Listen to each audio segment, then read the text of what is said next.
if you have a house that is like total disaster, but you need to sell it, what do? Do you just go to investors who usually offer a lot less? It is the time when you need to think outside of the box. You are, recognized in the major media outlets like Washington Post, Wall Street Times, and also even White House.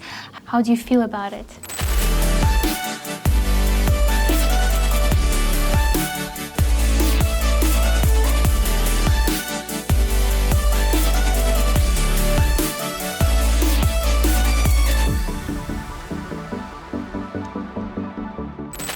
Hi everyone, welcome to another episode of Empower You. I'm your host Rabia, and as always, I'm thrilled to have you all here with us today as we dive into the conversations that inspire, empower, and lead to the positive transformation. Today's episode is super special for me because our guest is Shohina Touraeva. She and I, we share the same homeland, Tajikistan, and it fills me with so much pride that people from our countries come here to United States and reach incredible heights. They break all the barriers and make a real difference. Shohina is a shining example of resilience, determination, and success. And from working in the United Nations in refugee advocacy to founding her own company, Innovative Real Estate LLC, she combined her humanitarian experience with her sharp business insight, being fluent in 4 different languages and deep understanding of cultural diversity. She redefined what it means to serve and connect with the clients in such a competitive real estate industry. Shohina, thank you so much for joining us today. Thank you. So happy to have you here. And as we dive into our conversation, I'd like to know more about your journey from Tajikistan to United States. Why did you decide to come to United States? How did you do that, and how it shaped you as a person? Thank you so much for inviting me. Very honored to be part of your podcast. Thank you. So, I was in Tajikistan. I grew up in Tajikistan, and since childhood, I was always interested in the English language, the American culture, and all of that. And when I was at the age of around 12, I decided to learn English. And I didn't have, at that time there were no YouTube, no internet, nothing. So what I did, I took a pen and I had if you remember, the Bonk book. So that's all I had. I spent 5 years studying English, and I won a scholarship that was sponsored by the U.S. State Department, and I was able to come to the United States. I was 17 at that time. Wow. So yeah, very early on. And then when I came to the United States, that was my first experience of the American culture. I had my own culture shock, struggles, and different events happening in my life. And then after that, I returned back to Tajikistan. I studied my bachelor's degrees in Tajikistan, and then I won another scholarship, and I went to the University of Montana. And I studied there for many years. I got my bachelor's degrees, I got my master's degrees, and then after that, I was, in between, I was traveling around the world, learning languages, and then finally, I decided to return back home. I returned to Tajikistan and I joined the United Nations. So, and there I was able to work, on the field with refugees, working with government agencies, with the grassroots organizations, non-profit organizations. I traveled to the south of the country, to the north of the country, through my different work experiences. So, yes, it was a very diverse and long journey for me. But then after all of that, my husband, who is here with me right now in the United States, he decided to pursue his PhD degree. Okay. So that's how we came to Arlington, Virginia. He was studying at the George Mason University to defend his PhD dissertation. Okay. Were you excited to come back to United States? I mean, because you have been here and you knew how the life is here. Were you excited when your husband said, okay, we are going to United States, or did you want to stay in Tajikistan? So it was like 2 feelings, because at that time I already had my family, I had children. So, having traveling alone is one thing, but when you travel with your family and with your children, it's a different experience. So, he had his goals, and, I had to support him. So that's how we came back, and then we just decided to do this. We came back, he was pursuing his PhD. He recently defended his PhD dissertation, so he's officially a doctor. Congratulations to your husband. It was a very interesting journey, but, it was a lot of work, and I'm very proud of him. So he did it, and then while he was doing that, I was busy engaging in different kind of work. Immigrants coming to United States, I mean, I know that firsthand. We are struggling, and first couple of years we are facing different challenges and difficulties. And I'm sure for you as an immigrant, and especially for the one that was founding her own business, what challenges did you face, and how did you overcome them? Now that I work with many families, like immigrant families, a lot of my clients are, come from different backgrounds and different nations. I know the challenges that they face, but I would say that I was very lucky, because when I was returning to the United States, I already had my credit history. I knew the culture, I knew the language, so I was very blessed. But so I didn't go through all of the roadblocks that usual immigrant family has. So I was very fortunate in that perspective. But because I work with families, I know that number one barrier that they have is language, right? Some families, they don't know it, they don't speak it, so they go and they take English language courses. There are some people who have trouble finding employment. Sometimes they have degrees that are recognized in their own countries, but not here. So all of that, I am very, very much aware of those. But I was very fortunate because, and again, my degrees were US-based degrees and everything. So, but having said that, I did my bachelor's degree in political science and international development. Oh, okay. And then my master's was a master's of public administration, and I did have those degrees, but then I decided to to develop myself in business sector. So that's how I started. Right now I'm self-employed. I have been self-employed for the past 11 years, and I'm very happy of that. And I think this is where I truly found myself, because I just love the ability to be creative and do my own thing, have my own flexibility. But I should tell you that, my children and having little children and being able to take care of them was priority for me. And that was another reason why I decided to start my own business. You have a business, as you said, Innovative Real Estate LLC. What inspired you to create that business, and how is it different from different other real estate businesses? So I have my company. I started it as an investment company with the goal, to get involved in investments, and then to help sellers with their staging needs, with their renovation needs, and some consultations. But then later on, I got my real estate license. And that's when, because before I worked with investors, trying to develop different designs, figure out the best way of renovating places and doing all of that. But then with time, I realized that, I have this experience and I have this knowledge, and I've been involved in real estate, even when I was in Tajikistan. I was I was 11 years old when my mom bought our family home, and I remember I was the one who was house hunting with her. That home is still, after 20 something years, that we are still we still have that home. But I was engaged in that kind of real estate thing since childhood. So this was something that I really liked. I enjoyed. I liked analyzing properties. I liked finding deals and everything. So I thought, why not I get my real estate license and then be able to make a living, off of this. So when I got my license about 5 years ago, I was already very much familiar with the market in the DMV area. I started first with my license in the state of Virginia.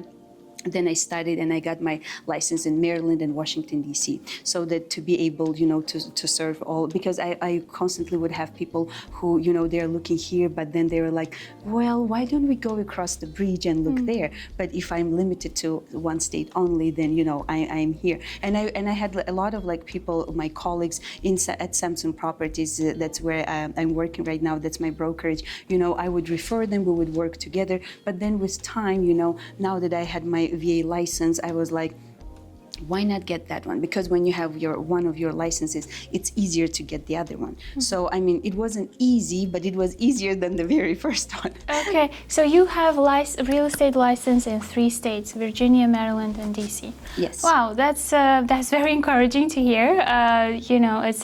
Some of the people, I do have that struggle myself. I think it has a lot to do with where we're coming from and some of the roadblocks we have inside our like personality. I think we are very shy, especially being a girl, being raised in Tajikistan, where pretty much most of the families are conservative, but United States environment is different, and you have to get out of your comfort zone and try to survive in the community. And real estate is all about talking to people, building that network. Did you have that struggle, and how did you push yourself, I guess, to go out of the comfort zone and even talk to the people that you don't want to, but you need to build that network? And how did you build those strong connections, and how those networks are still helping you maybe? So, okay, I should step back and then tell you another part of my story. So when I first came, the very first business that I started was food industry, okay? I had a limited service restaurant, and that's where I was engaged. I did it because, and I will tell you, it was not an easy journey. It was not. I would get up at like 1 a.m. at night to go and do my things at the restaurant, and to come back in the morning to take my kids to school. I had to work, and again, small business, it's not easy. Like it's something that if you work, it's gonna give you returns, but you have to work. It's not like, an office environment is different, but this one, if you're working, you're earning. Yeah. So this is how I built my clientele base, because I had my restaurant business for 9 years, and just recently, I sold my bakery and I closed the business, and we had tons of people who will probably, I hope they don't watch it. They were very upset about it, but I had to do it because, it was the time for me to transition. But that's how I started. My actual journey in business was in the restaurant industry. Okay. And because I was there, I was exposed to so many people. We had thousands of followers. We had immense success. It was we had tons of followers. We served the U.S. embassies, but different embassies in the United States. We served George Washington University, Bar Association. We served weddings and this. So it was very successful. But then, I look at it as a problem. When I get comfortable with something, I always try to do something more. So at that time, when everything was going, I was like, okay, what else can I do? Challenging yourself. Yes. And then I decided, I was like, I really like real estate. And then at that time, I was helping my friends, and I was like, why not I get my real estate license? Because I'm helping my friends, house hunt, and I give, I'm like, oh, this is a good deal. I'm giving them this kind of advice, but it's all like friend to friend, right? And then I was like, maybe more people could benefit from it. So at that time, 5 years ago, I got my real estate license, and then the restaurant business was already going, so I was working part-time there, and I was working part-time at my real estate business. And then literally 6 months ago, I sold my bakery, and I was like, I'm going to, full-time to real estate. It's because my clients needed more of my attention. And then, I was like, okay, I do not want to give up the quality and reputation of my restaurant. So, I was like, I would just close it for now. People are asking me, is there going to be continuation? I don't know, guys. I don't know. Yeah. But, who knows? Maybe in a few years.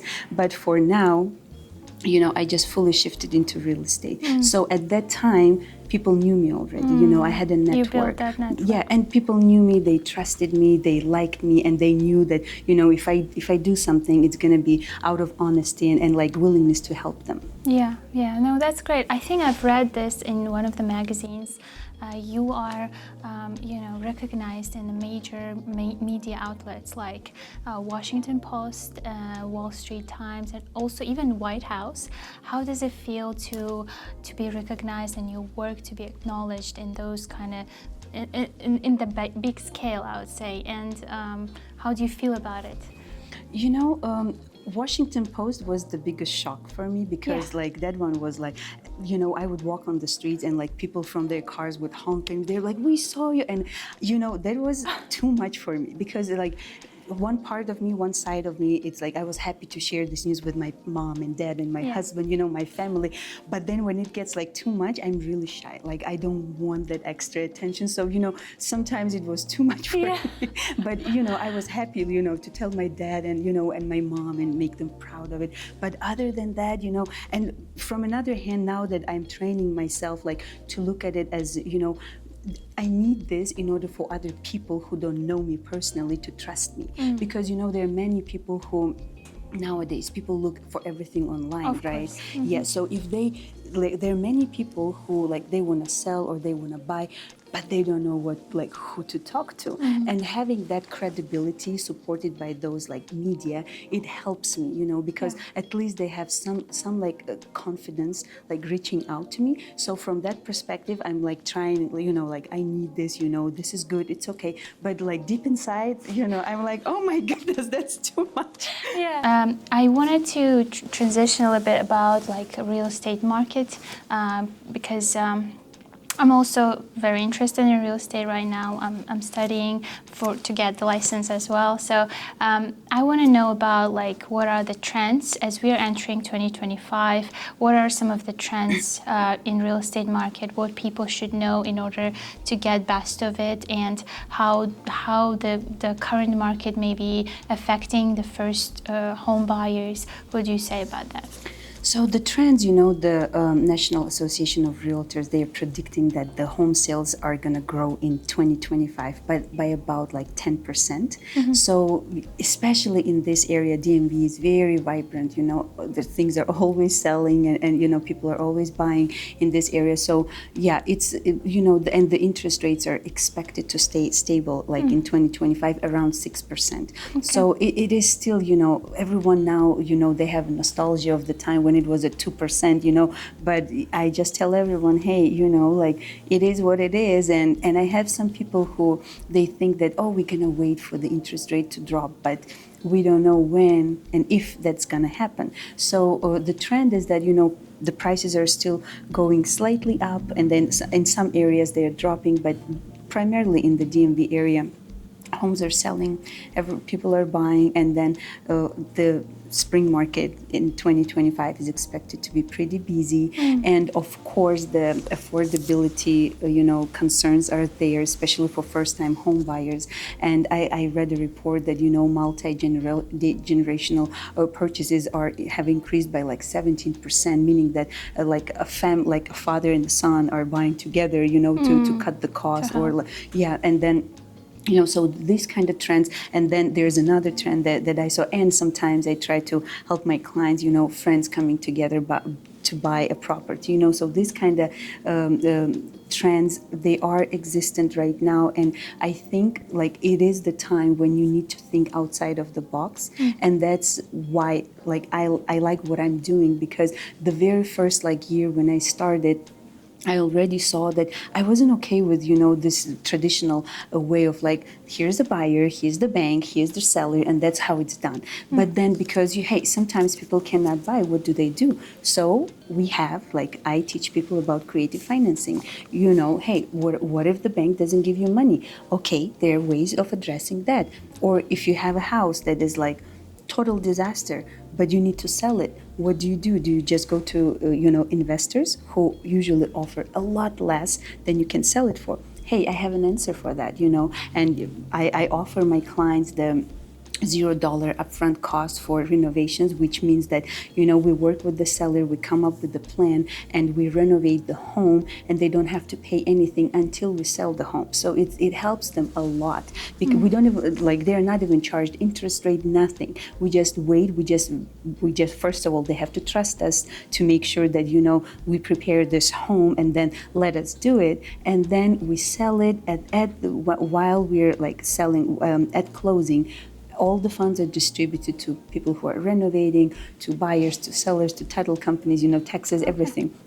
So there are different ways of doing business, and this is what I like, because, most of my clients are referrals, or they're friends, or happy clients, or family members, because I help people solve their problems. This is, if you want to stand out, you said that you want to be a realtor, right? So number one thing that you need to do is to solve problems.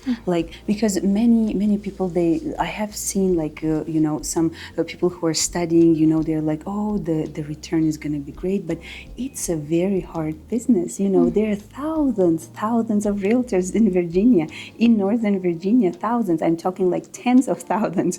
So how are you going to stand out? And this is the problem.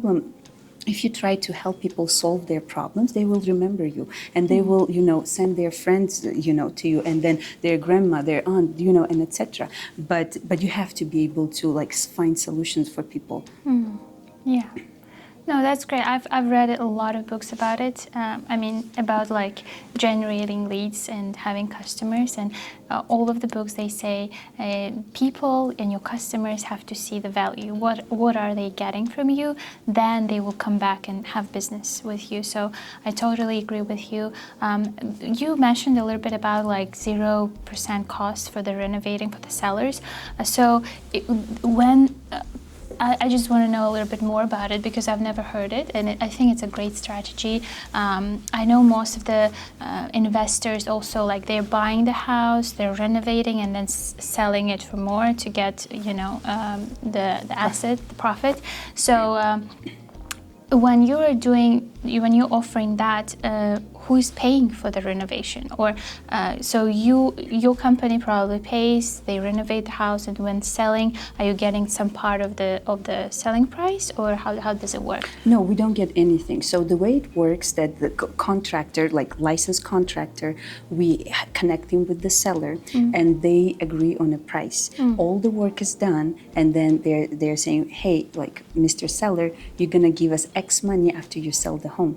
That's it. So there are no interest, no percentage, nothing. Yeah. And then we usually make sure that the seller has up until 9 months to sell.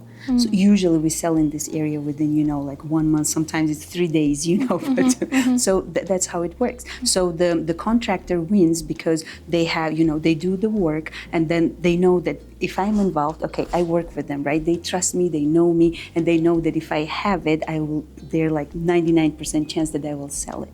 So they're happily waiting. The seller has home, let's say the home that he has right now, if he sells it as is to an investor, he's gonna get 100,000. But if we sell it renovated, he's gonna get 200,000. We spend 50,000 in renovations, and he profits 50,000 extra. Wow. But again, I always offer people different options. There are some people, they don't want to hear about renovation, which is fine. I work with tons of investors in the area. We can do it. If you want to have a little bit extra, there are some ways of doing light renovations, in terms just cleaning the carpet, deep cleaning the house, painting a few walls. This is also possible. If you want to remodel, this is also possible. It just depends on what the seller wants, how quick they want to sell it. So there are different aspects. So when we interview people, when we speak with them, we just hear what they need, what they are trying to achieve, and then we discuss and find solution for them. Yeah. Without bank involvement. There are creative ways of doing it. I know how to do it. I've taken classes for almost 6 months on how to do it, creative financing, different ways of creating loans.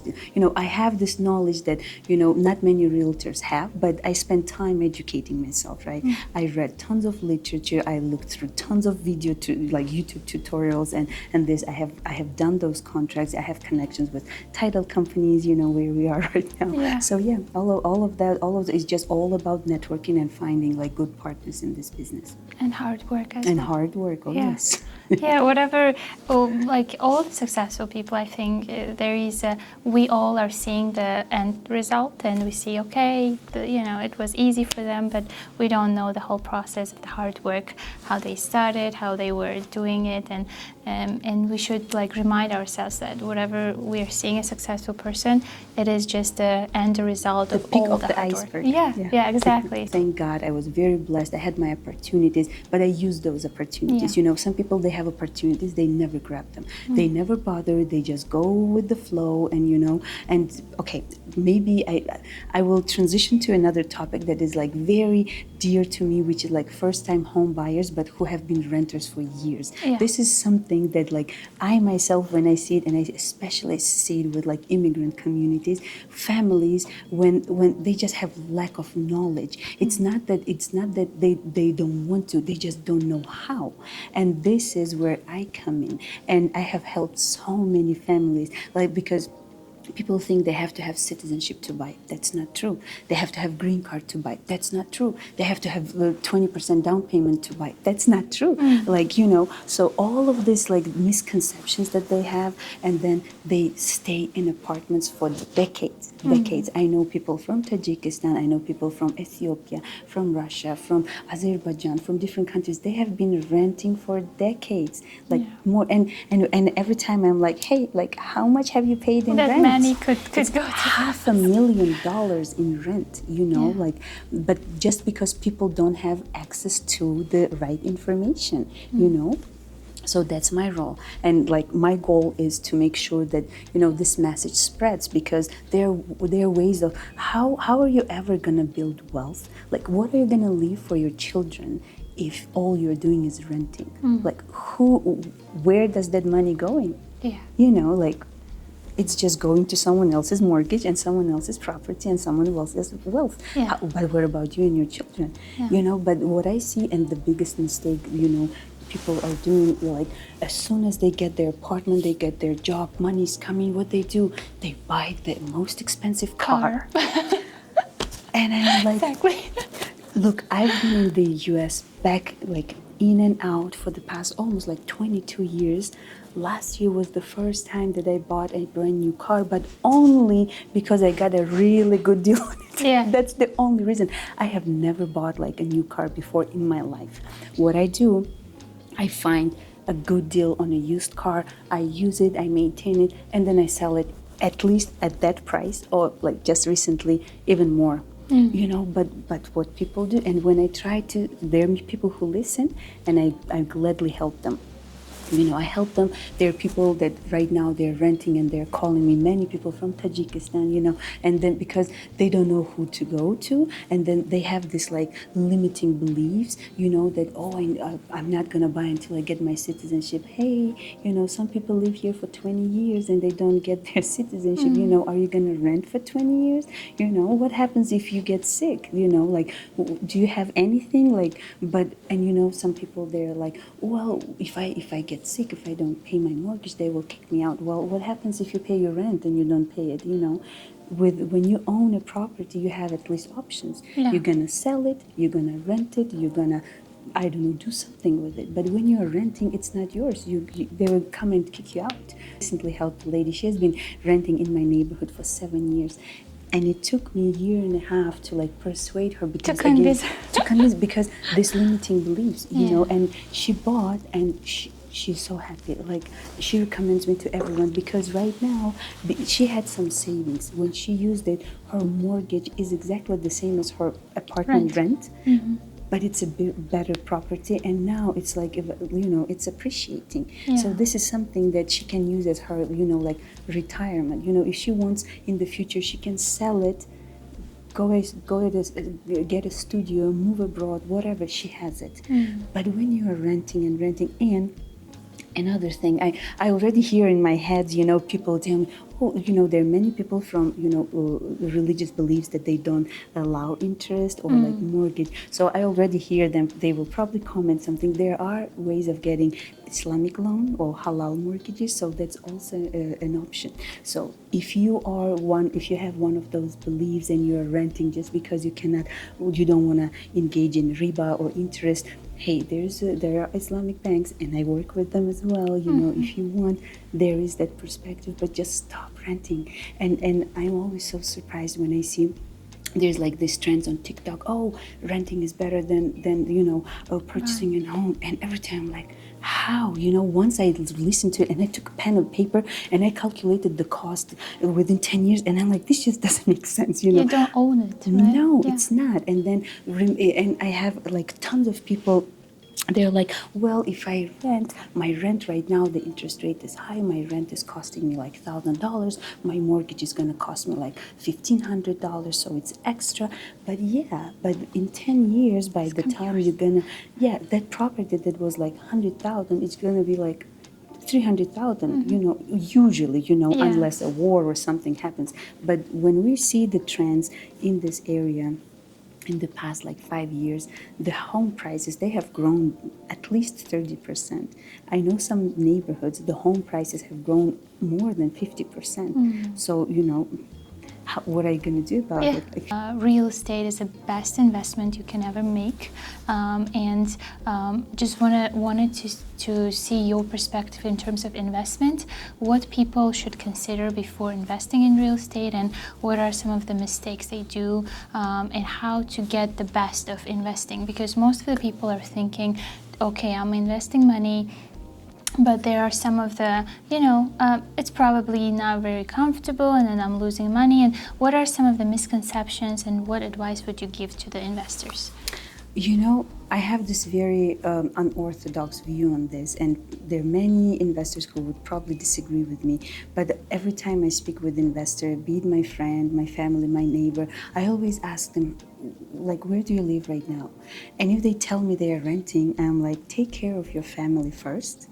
And then go and invest. I know some, and I, like in my neighborhood, there are some people who, they come with the same thing. Like, what are you, like, help me invest? And I'm like, how can you invest in something when you are renting?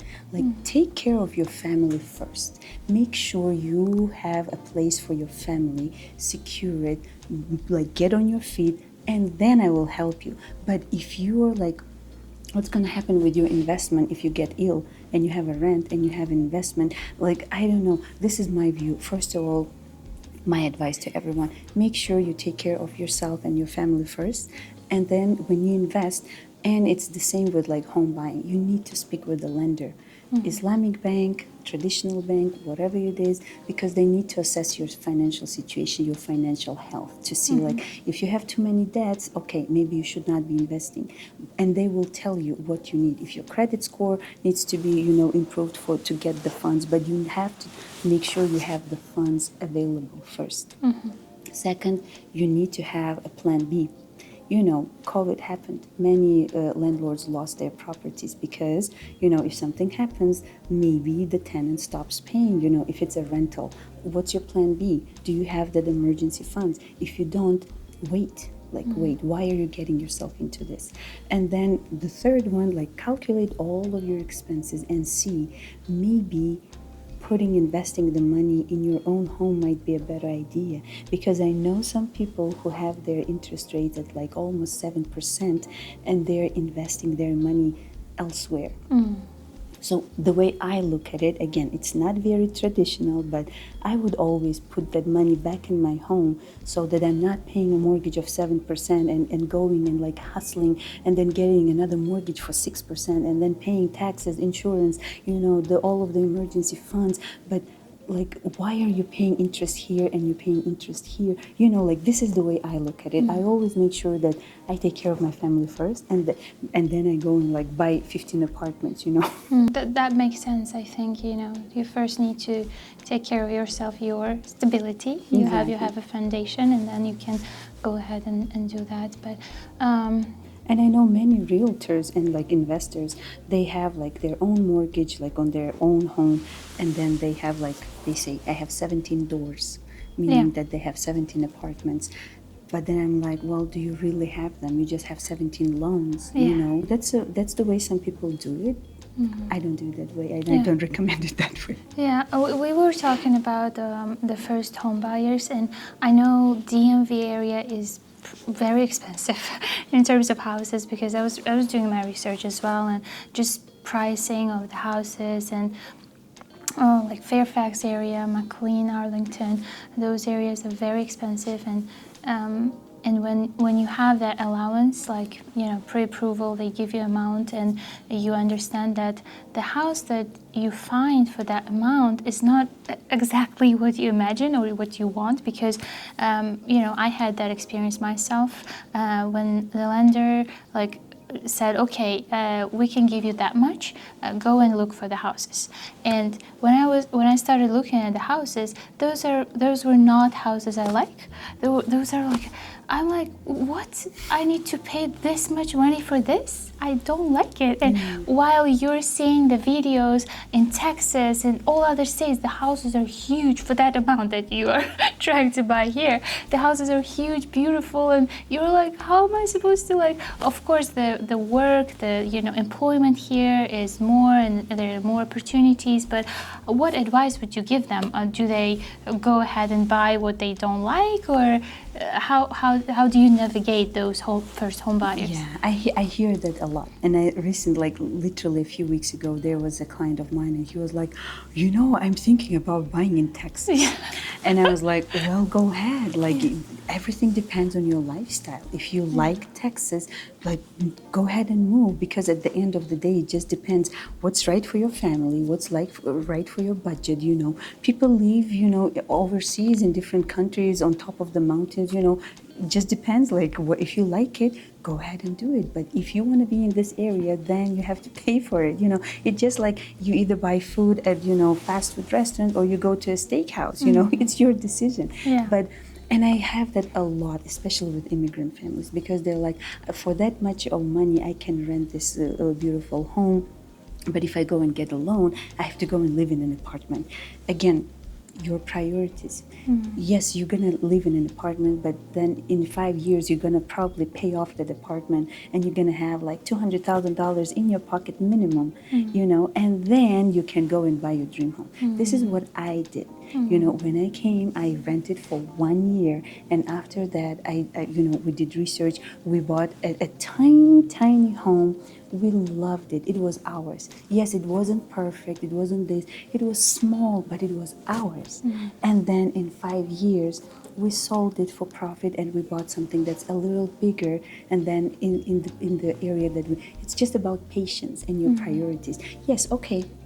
If you don't want to buy that beautiful dream home that you have in your mind, you're gonna spend $300,000 in rent. So either you buy something that it's good, it's livable, and it's gonna put money in your pocket down the road, or you're just gonna choose to rent in the area, and it just depends on your lifestyle, you know, priorities. Yeah. Talking about foreclosures, I know I've heard somewhere that like it's when you're buying the house that is being foreclosed, you're getting a better deal. Is that true? It depends, because, you know, if you have, and most of those homes, they're sold at auction, and most of them are sold to like cash, and then you don't, and they're usually sold in as is condition. So whether it is a better deal, like if you're an investor and you know how to renovate homes, and you're ready for it, then yes, because you don't know what condition that home is going to be in. Some, like during the auctions, there are some properties that you cannot even look at it. They just give you on paper the information. So they don't allow any appraisal, nothing like that? No, it's all, usually it's all cash. There are some foreclosures that are, you know, when it's taken by the bank, then the bank goes and like cleans it up and this and that, and then their realtor like lists it for sale. But again, all of them, most of them, they're sold like as is. Wow. And it's usually investors who buy them. Yes, you can get a good deal, but you have to be ready for what you find. Trying to invest, you either train your eye by like looking constantly and comparing properties, or you find a good realtor and then you trust them. Because I have had, like, just last week, a beautiful like potential that I found, and I sent it to my client, and he said, no, it's too expensive. By the time like he even sent his message, it was already sold, because it was a good deal. Yeah. But you either train yourself, you have your finances in place, or you have a trusted realtor, but good realtor, because there are realtors, but not all realtors are the same. There are some who, for example, they just really good at like finding a rental. There are some that are really good at something, because with time they like develop themselves. It's just like with any profession, there are some who, yes, everyone has the degree, but there are people who go a little bit extra to educate themselves, to find more information, to find better ways of doing the work, So it just depends on, if you have a good realtor, just like trust them and make sure they know what you need. But when you see it, don't go and ask your friend, at your neighbor's home to give you advice, because I have had that. I would find a great deal, and my client would go and ask second opinion from his friend, and then the friend would be like, no, no, no, no, no. And then I was like, okay, You're and missing then, a deal. oh yes. Did you have any situations like when you see the best deal, like you think it's top notch, great, and you want to buy it yourself? Was there any opportunity like that? And I don't know, maybe something stopped you, or do you ever have this kind of thing? Because I was thinking about people who are building their career in real estate, and I was always wondering, okay, so they are looking for property for their customer client, obviously, and they're like, okay, but this deal is so great that I'm ready to buy it myself. Did you have anything like that? I had deals like that, but then by the time I wanted to buy it, let's say there was a property a few months ago that was a great potential, but then I always try to make sure that my exposure to debt is very like balanced, So sometimes instead of, how I look at it, if I have a really good deal, I send it to my clients, because if they buy, I get my commission, and instead of me going and trying and flip the home, paint it, put it on the market, I have done it in the past, but like for me, if I get my client what he wants, I will still have my commission, and they will have their profit, and they will benefit, and then I can move on and help my other clients, you see? So I don't like, and because again, my family is priority for me, so my full attention right now is like helping my clients.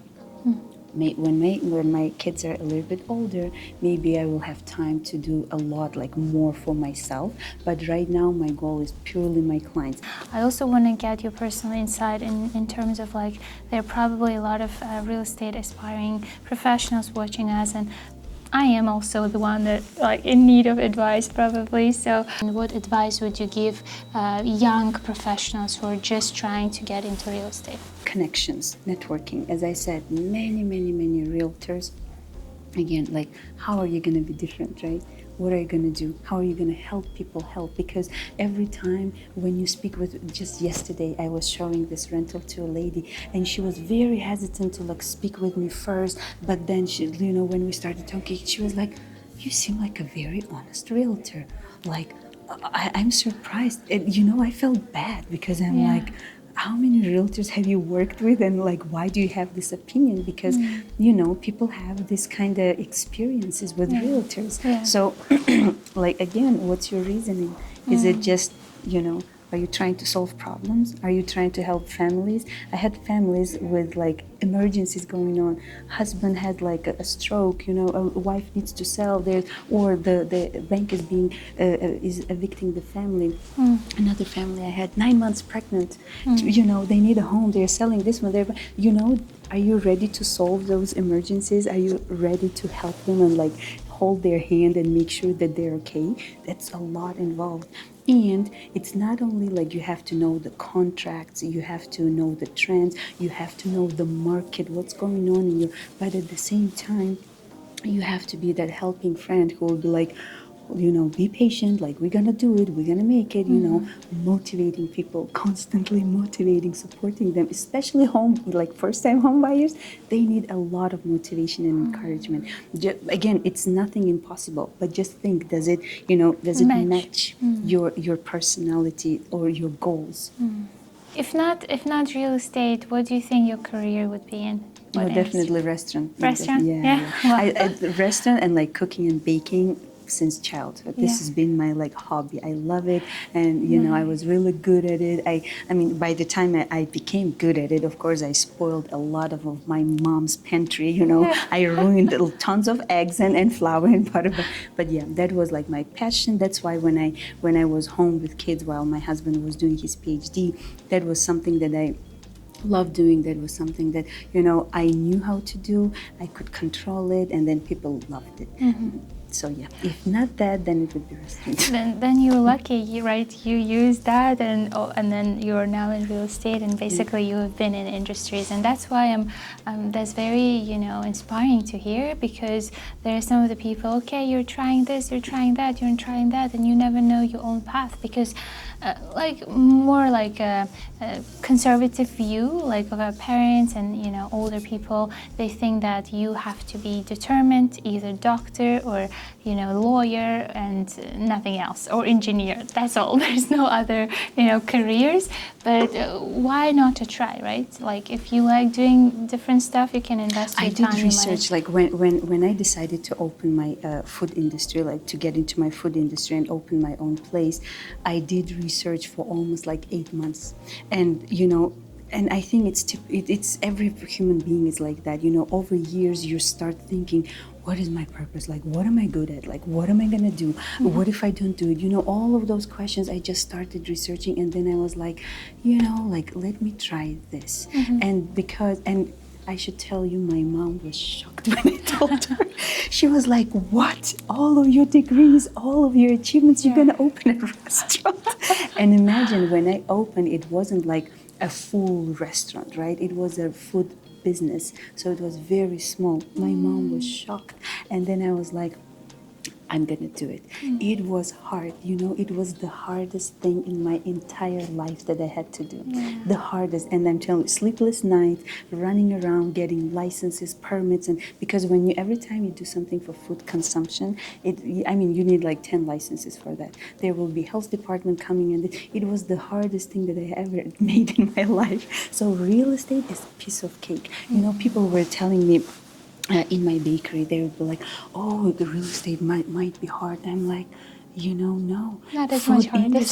Food industry, running a restaurant is the hardest thing in the world, because in addition to ensuring like food quality, you have to make sure employees are trained. You have to make sure you deal with the health department. You have to make sure everything is up to code. You have to make sure that the food is good quality, is healthy, it's safe, for consumption. All of these checks, permits, sales, supplies, payroll.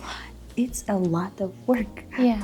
As a woman in like business sector, there are like many things that I know firsthand. It's not easy. Okay, yes, like especially in the US, when you don't have access to maternity leave, when you don't have, yes, like 1 or 2 weeks, something like, right? It's not enough. But then, well, okay, maybe I will go 2 steps back and explain why I decided to switch to business sector. I was employed, and then when I had my second son, I wanted to stay longer because he had like some allergies, some medical condition that he wasn't well. When I asked for extra time, I wasn't given the extra time. So that's why I was like, no, my child is my priority. That's why I kind of was with my baby for another year, and then I was started like job hunting for another sphere. And everywhere I went, like I was called for many interviews because I had solid background, I have knowledge, I have skills and this and that.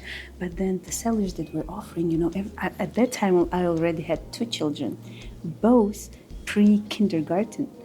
So they need to go to daycare.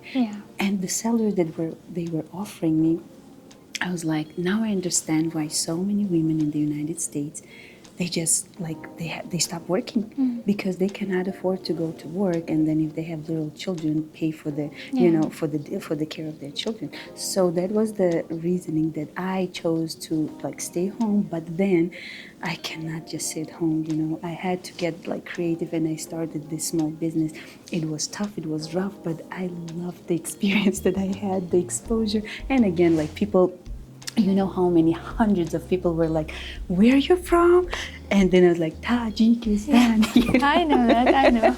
No, but so I was like, hey, at least, maybe I didn't become like a diplomat or something, but hey, I exposed many people to our culture, to our food, and now they're more aware of the country. And now we had tons of conversations with people when they, come to our like buy something, and they learned so much. Everyone loved it. People would be like, hey, I'm gonna go and travel to Tajikistan, and I'm like, well, maybe I will support the tourism industry in Tajikistan as well.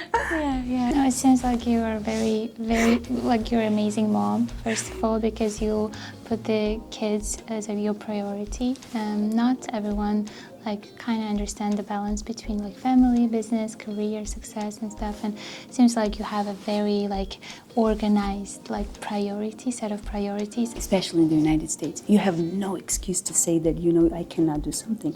All the opportunities, all the like even financial opportunities, like business opportunities, educational, but you have everything. You have no reason to complain. Like you have no reason to say that I wasn't able to. Why? Like, why weren't you able to succeed? Like, but again, hard work. I know some people who were really lucky, they would get into real estate and, they were millionaires and all of that. I always had to work. I always had to work really hard, everything. But thank God, like I'm so blessed, and I'm so grateful for all the opportunities I had, and I would never, exchange them for anything else, because as always, like I always told, like I had many like partnership invitations, employment invitations. I still get like people inviting me to work in their companies and this and that. I can't do it anymore. I like I'm used to being like independent, and I need to take care of my children.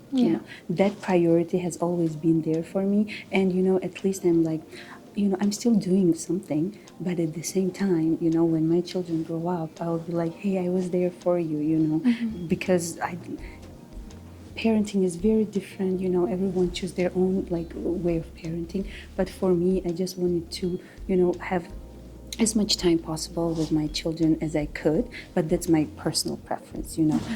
People choose it differently, but again, it's very hard to bring up children in the United States.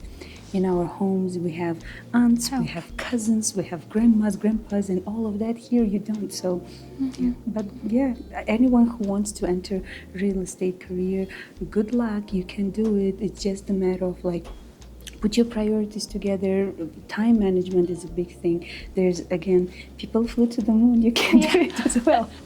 That's a great, quote for the motivation. I'm going to be reminding myself every time I want to quit. I'm like, no, people fly to the moon, so you can do it. No, that's great. One of the last questions I always ask my guests is, what does happiness mean to you? Happiness for me is my family. Like, when I know that my family is taken care of, and then they're healthy, they're near to me, they're doing the right thing, that's my happiness. And I always tell my son that now he's a teenager, I always tell him that, hey, like, I don't care how successful you're gonna be, if you become a millionaire, if you become a billionaire, if you're not doing the right thing, I won't care about it. I just want you to be a good, kind-hearted human being, and that's what I'm trying to do with my children, because, when I'm gone and they're part of the society, I don't want them to be the burden on the society, I just want them to be contributing and maybe guiding other people. So, as long as I know that my kids will be, they will be good human beings and like responsible citizens, and hopefully be able to guide others, then I'll be like, okay, I was a successful person. Yeah. Yeah. It's you said that parenting is a very hard thing. I'm not a parent yet, but hopefully in the future. But I was thinking like living in United States and also trying to keep the cultural language and our understanding. Like it's always different. And how do you manage that? How do you try to? Is this a priority for you to keep the culture, to keep the language, and how you help your kids not to be exposed to everything that is happening in the United States? Yeah, the way I look at it is also a little unorthodox because I try to make sure that my children are not exposed too much to mainstream media, to social media and all of that. It might seem radical to some parents, but there are tons of parents who would support me in this because I view it that, I want to control what my children absorb in terms of information. Yeah. And then for a few years I chose like an online homeschool. It's called Virginia Virtual Academy. And I don't teach anything myself. It's just like online school. And this is what I chose for my children. So temporarily for the time being, because we have some plans, travel plans and this and that. So that fits my career and my like schedule, so we are able to do that. But at the same time, I have more control of like what they're exposed to. So that's how I kind of solve the problem for now. I don't know, like with time when they grow and they will have different needs, we'll probably figure something else out. But in terms of traditional language, it was easier for me because my husband is also from Tajikistan. So all of my 3 kids, they're fluent in Tajik. And then they also speak a little Russian and they understand it. And of course, they know English, So, and recently we all traveled to Tajikistan, and it was the first time when my kids were like exposed to so many Tajik speakers. They were like, oh my God, like everyone speaks Tajik. And I remember there was one time we were shopping in the mall and there was one family passing by and they spoke Tajik. And my second son, he shouted, "Mommy, they're speaking Tajik." So that family were like, "Oh, hi, yeah, like, how are you?" But it was so funny. But that's, I had to be strict actually to make sure that they like keep the language and they learning, because as soon as they started going to like a public school, they would switch to English. Yeah. And I think the mistake that parents make, they start responding to them in English, and that's when you lost it. Like when you start responding and letting them like chit chat with each other in English, that you just lost it. But we had a strict rule, only Tajik at home. And sometimes when I get like serious with them, I switch to English and they just hate. They're like, "Mommy, mommy, please don't like speak Tajik." And it was so funny. My second son was born in the United States. So I remember he was in kindergarten and they asked everyone, it was like some kind of culture day, and they asked him, "So what's your culture?" And he was like, "I'm Tajik." Oh, wow, that's so yeah, we have very like, it's settled in that, they identify themselves as Tajik, they speak Tajik, but they speak Russian and then English. So a little bit of everything, just like we are, right? Yes, just like we are. And of course we want to our kids to be better versions of ourselves. And I always think about it, this is one of the topics that one of the decisions to stay in the United States or leave was that I was afraid that, okay, if I'm staying in the United States, my kids, what's going to happen to my kids? It was just a question. I usually ask if I see someone as a model, a role model, and I do see in you, as a mother, hearing your story, hearing how you appreciate and value family. It's a very encouraging thing for me to hear. So thank you so much for sharing your ideas. You're welcome. What are your future dreams you are striving to, and is there anything in your career, in your personal life that you're trying to achieve, and just your future plans? I think like I will. My goal is to make sure that I get to as many families as possible in terms of like trying to help them, because I see so many people. Like I have people calling me from Pennsylvania, from New York.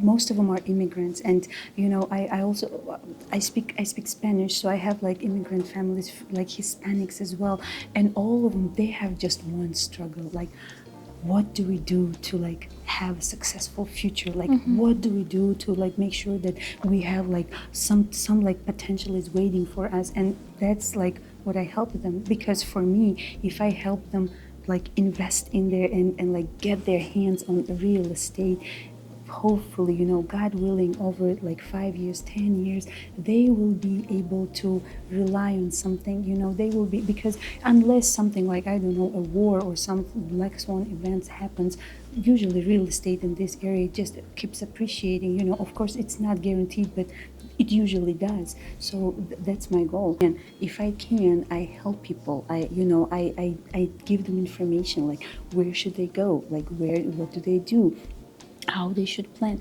Some people listen, some people don't. But again, my goal is, and I learned it like a long time ago, I always provide information and like my best, like honest opinion and advice, but I cannot force anyone to take it. So it's there. You either take it or you live it. I'm a very happy person. I'm so grateful to God, like for everything I have. People ask me like, what's your dream? I really don't have any like immediate dreams right now, because I think like, thank God for all of the opportunities I have. I'm safe, my family's safe, we're all healthy, we have opportunities, I have employment. Yes, it's not easy. Hey, life is not easy, you know. Buckle up, because it's gonna be like this all the time, you know. This is life. So, but other than that, no, thank God, I'm all good. Like, and I hope it stays this way, you know. So my dream is to be within the same opportunities that I am right now. God willing. Yes, no, I wish you all the best with your life, and I'm so happy that I get to know you better, that I know you now. You inspire, you motivate, you empower. Your stories and journeys definitely did left me empowered and inspired, and I'm sure it's going to make the same thing for our listeners. Thank you so much. Dear listeners, thank you so much for joining Empower You. As always, stay empowered, stay tuned for our conversations, and if you like this conversation, hit the like button. Don't forget to subscribe and share with your friends. Until next time, see you. Bye. Great.